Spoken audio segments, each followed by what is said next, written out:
Hey, it's me, Mrs. Boots, and this is English Language Arts A10, and today I'm going to talk to you about tips and tools for making podcasts. All right, so you've recently been tasked with making a podcast episode on either your research topic or topic of your own choice. Now it's time to start planning.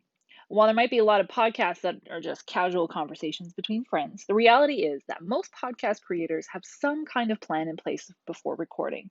So here are a few tips and tools for planning and recording your podcast. First and foremost, you need to plan. What kind of a podcast is this going to be? What purpose will it serve? Is it going to be an interview, a story, an informative piece, an investigative piece? Are you trying to make your podcast funny or entertaining or dramatic? Making these decisions right from the get go will help direct you. And whatever form you choose, you're going to need a beginning, middle, and an end. In the assignment handout, there's a sample outline of how you might organize an informative podcast, for example.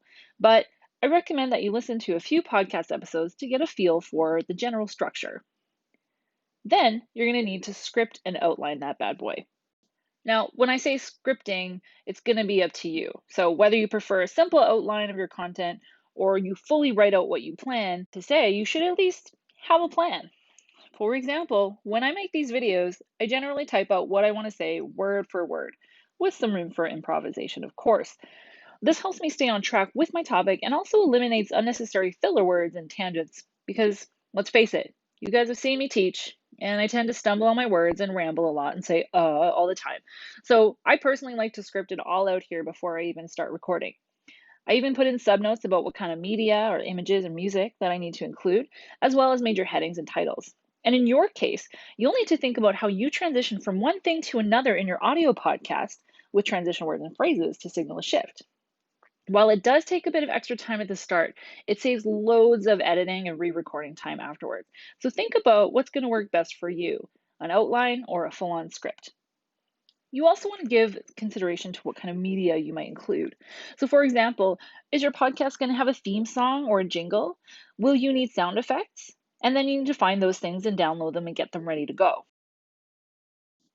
Once you think you're ready to record, there are a lot of different ways that you can bring your podcast to life. And you don't need a fancy microphone or anything like that. Just your headphone mic and a quiet space will do. In terms of recording and editing, here are the best and least complicated tools that I'm aware of. First, the number one tool I'd recommend is Audacity. This is a universal tool for podcasters on a budget. Good news, it's free and it works with Macs and Windows. And even better news, it's really effective and easy to use. You can record an entire podcast with Audacity and then edit out the awkward pauses and ums later.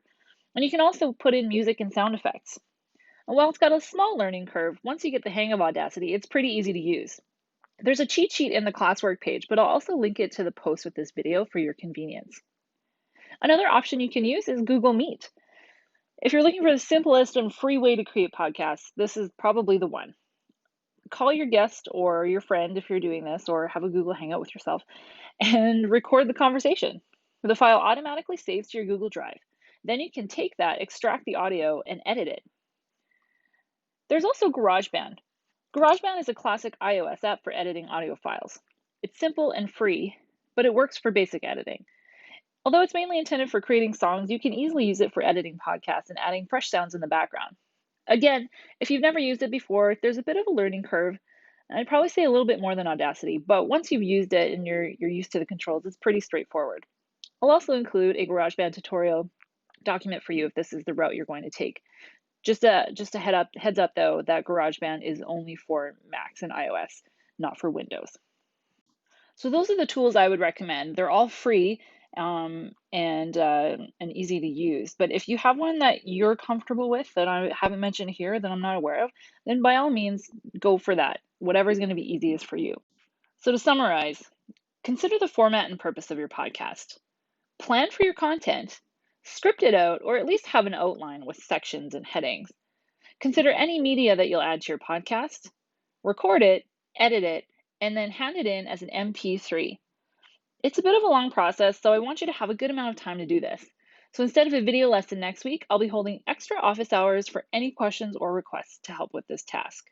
I've also included two sample podcasts from students in my previous classes who have done this assignment before. So if you're interested in listening to those to get an idea of what you're going to be doing here, you can go and give those a listen. They can be found in the podcast section on our classwork page.